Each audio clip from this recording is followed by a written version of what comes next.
Hi, I'm Bouquet-Taylor. I'm the Operations Director here at AE Aerospace. AE Aerospace is an SME based in the West Midlands. We provide components, machined components, CNC machining to the aerospace and defence sectors, mostly making components for the aftermarket space, but also some OE into civil aircraft, defence aircraft, and for marine, the marine sector. In the last 12 months, we've been working with West Midlands 5G and Ercisson and BT to implement a 5G private network that has the plan to transform how we handle data and our efficiency of our business. It's all part of what we call the glass factory concept. And that glass factory is a term we use to try and build a transparent factory so that our customers and our suppliers can work directly with us. So we've partnered with our ERP provider, FitFactory, to look at the use of some of their tools. And the use of those tools for us is providing us with an end-to-end view of our business. So at the front end, we have a tool called Greybox, which builds our production schedule. And at the back end, we have a tool called OpenBook, which is a portal tool that will allow our customers to view us live where their products are, but also to view our production schedule with the intention long-term of building a capacity availability model. That means we can sell capacity to our customers prior to their needs, rather than waiting for them to have a job that comes in to produce a part to a drawing. As part of that, we've worked with the West Midlands 5G group to define 3 use cases that are split across the business. The first is machine servitisation. So this is where the FitFactory use for us sits mostly, because what we're doing is we're producing a production plan that's live and gets sent to each machine individually from a central hub. And then the machine will talk via the 5G network back to the plan and say, I've achieved or I haven't achieved the product in time or the product quality. And that will set off a series of processes. Things like we'll triage if we haven't had a quality issue. We'll triage if we've had an issue around not meeting the planned time. The feedback from each of those machines is live, and therefore will feed back to the plan and tell us whether we're actually going to hit the plan or not. When we don't hit the plan, that will move that schedule out to the right, as we call it, and show us where there are issues and incidents that we need to correct and put right. From our point of view, that means that we are keen to make sure that the data we have around us, and that's the biggest issue for us, is making sure the data is good, that the data we have around us is clean and produces a good quality of response back.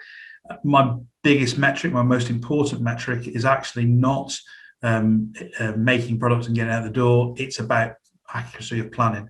And I say that with the greatest respect to the fact I've still got to get stuff out the door.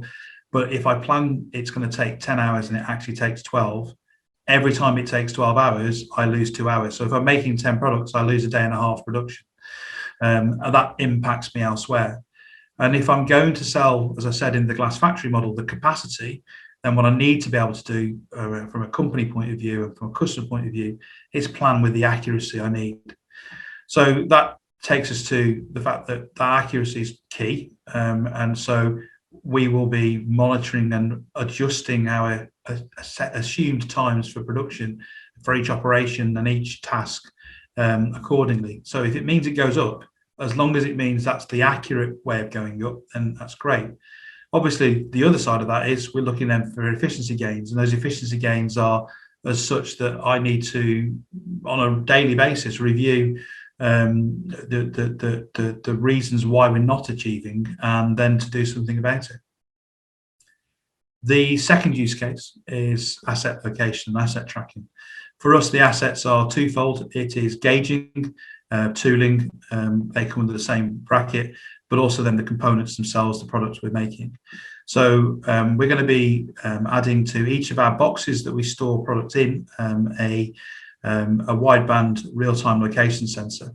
And that then talks through its own network to the 5G network, and will pinpoint within 10 centimeters anywhere in the factory the location of the box.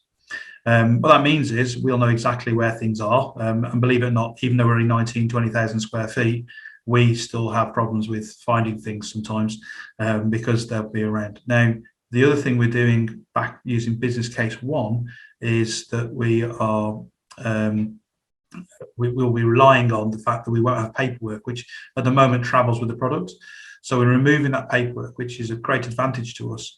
But then we need to be able to have that knowledge of where everything is, what it is, and what it's doing. Additionally to that, our gauging, we're going to use 2 sensors on there. Each gauge will have a real-time location sensor. Initially, they'll be quite large, about the size of a watch, but they will bring those down, scale those eventually. And alongside that, we'll also have an accelerometer. And what that will allow us to do is 2 things. It will track when we pick a gauge up, because the accelerometer will move. And in doing so, that movement, we can count the usage of the gauge. So at the moment, one of our fairly large costs is calibration. And that's because we calibrate gauging on issue, because we don't generally track the amount of times it's used.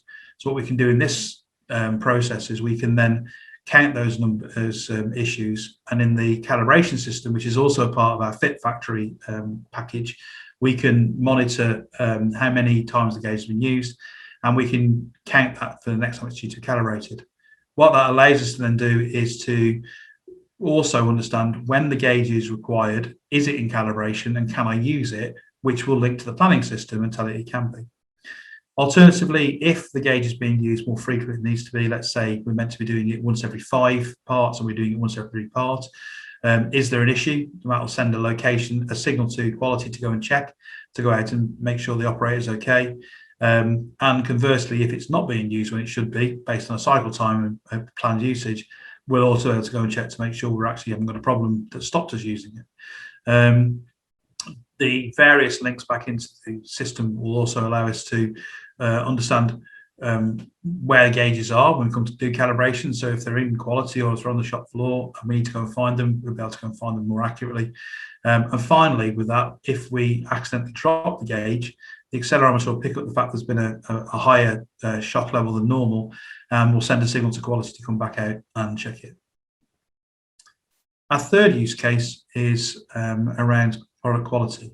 So we produce quite a lot of high finish components where we have very high quality surface finishes, and they are subject to easily damaging those surface finishes either before or after coatings are applied. So we use alachrome and anodizing to finish products.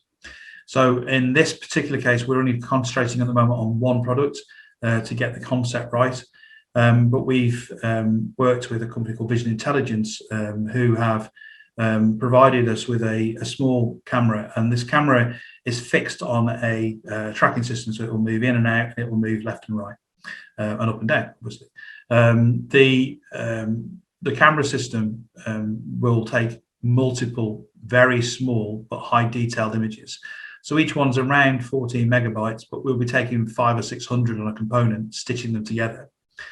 The clever bit, because he talks about photographs, is that we're going to teach the software system behind that, using the AI within the software, what a good part looks like and what a fault looks like, and what level of fault is acceptable in some cases.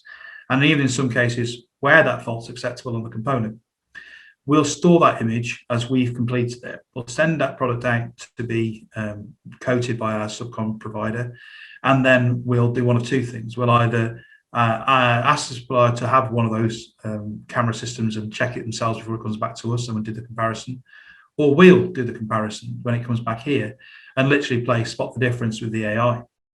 What that means for us is it takes away the human element. The issue with quality and calibration at all times is quite simple, that we've got someone has to make a decision, and depending on if it's person A or person B that has to make that decision, they may have a slightly different view of it. If it's not about a person, it's about the individual's understanding of that standard or how he feels on the day, will make a difference. So it will give us certainty and it will give us repeatability of that action. Equally, we've also got it as a clean record. Now, these files are going to be huge. So we're talking at least 50 megabytes, 500 megabytes an image rather, without even thinking about it, going up to gigs of storage. Now that's a lot to carry around. So the 5G network for us is key. So stitching all those three things together, they are the three elements we're doing in 5G. But we're also working heavily with FitFactory on other things like the accuracy of our data, the way we plan, and other tools that will give us an overall view that we are moving in the right direction at a steady pace. And as I said at the beginning of this, what matters for me is accuracy of plan and hitting the plan. So I can give the customers the confidence that when they ask me to do something by day whatever, I hit day whatever happily and without issue, because then they can plan with some certainty themselves. Sort of concluding everything of where we're at, one of the lessons learned we've had, or things we've really much played with, is one, get the experts to help you. This is actually quite technical and there's a lot going on. I've become very geeky all of a sudden. I learned an awful lot about 5G I didn't know before. So with the help of West Midland 5G, Worcester 5G, BT and Ercisson, we've suddenly gained a level of knowledge and support that we couldn't have done without. So I'm very glad for that. And for the fact that DCMS have paid towards this to help us get through the project. One of the things I'd say we've learned, we'd pass on to other people, is don't go all guns blazing on this. Start small. And start small so you can control it and so you can implement it and fix things more readily. It's a lot easier fixing across 4 or 5 machines in our business than it is across 20 and the whole business relying on you to do it. And I'd say the other thing we've done is we've kept alongside it the manual system.